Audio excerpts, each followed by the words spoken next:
En aquel tiempo fue Jesús a Nazaret, donde se había criado. Entró en la sinagoga, como era su costumbre los sábados, y se puso en pie para hacer la lectura. Le entregaron el libro del profeta Isaías y desenrollándolo encontró el pasaje donde estaba escrito: «El Espíritu del Señor está sobre mí porque Él me ha ungido. Me ha enviado para dar la buena noticia a los pobres, para anunciar a los cautivos la libertad y a los ciegos la vista, para dar libertad a los oprimidos, para anunciar el año de gracia del Señor». Y enrollando el libro lo devolvió al que le ayudaba y se sentó. Toda la sinagoga tenía los ojos fijos en él, y él se puso a decirles: «Hoy se cumple esta escritura que acabáis de oír». Y todos le expresaban su aprobación y se admiraban de las palabras de gracia que salían de sus labios, y le decían: «¿No es este el hijo de José?». Y Jesús les dijo: «Sin duda me recitaréis aquel refrán: médico, cúrate a ti mismo, haz también aquí en tu tierra lo que hemos oído que has hecho en Cafarnaúm». Y añadió: «Os aseguro que ningún profeta es bien mirado en su patria». Os garantizo que en Israel había muchas viudas en tiempos de Elías, cuando estuvo cerrado el cielo 3 años y 6 meses, y hubo una gran hambre en todo el país. Sin embargo, a ninguna de ellas fue enviado Elías, más que a una viuda de Sarepta en el territorio de Sión. Y muchos leprosos había en Israel en tiempos del profeta Eliseo. Sin embargo, ninguno de ellos fue curado, más que Naamán el sirio. Al oír esto, todos en la sinagoga se pusieron furiosos y levantándose lo empujaron fuera del pueblo hasta un barranco del monte en donde se alzaba su pueblo con intención de despeñarlo. Pero Jesús se abrió paso entre ellos y se alejaba. Palabra del Señor. Gloria a ti, Señor Jesús. Qué momento tan duro para Jesús y para su madre. Qué momento tan difícil. En su pueblo, en Nazaret, donde había vivido, donde había jugado, donde había ido a la escuela, donde tenía no solo a sus parientes, sino a sus amigos, donde había gente segurísimo que le debía favores, porque el Señor discretamente hacía milagros. Si no, ¿cómo la Virgen iba a saber en Caná que podía hacerlos? Los había hecho sin llamar la atención.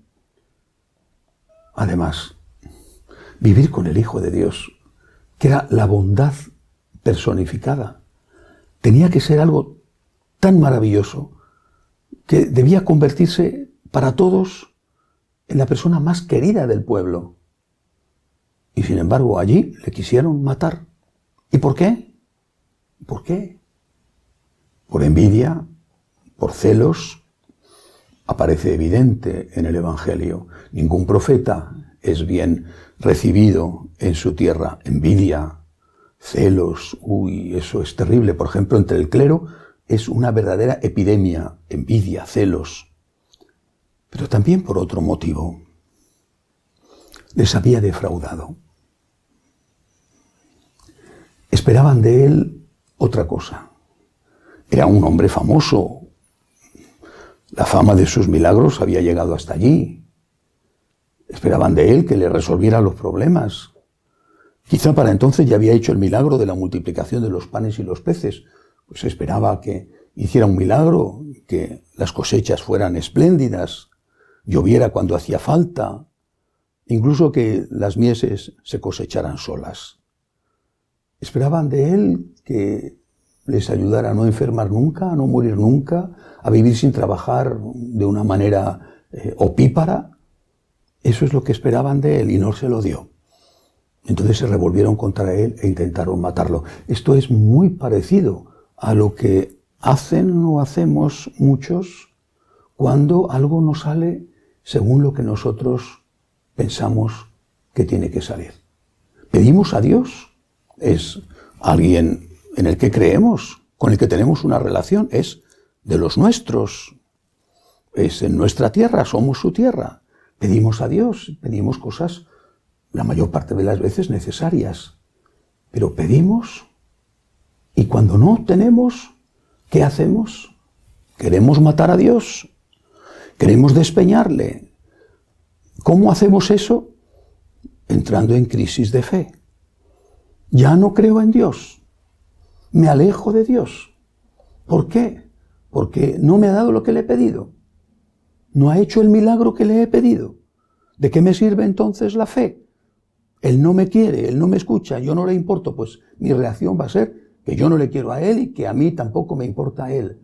Es una reacción infantil, porque el resultado de esa reacción es, lo dice el Evangelio, que Jesús se fue de allí. ¿Has echado a Cristo de tu vida? Porque no te ha dado lo que pedía. No te acuerdas ya de las cosas que sí te dio. Lo mismo que aquellos ya no recordaban todo el bien que Jesús les había hecho. Pero en cuanto no te da lo último que le pides, ya estás en crisis de fe. Yo siempre he dudado de esa crisis de fe. Me parece que es que para tener crisis de fe hay que tener primero fe. Y yo creo que ahí no hay crisis de fe, porque nunca ha habido fe. ¿Fe verdadera? Ha habido quizá un simulacro de fe, pero ¿fe verdadera?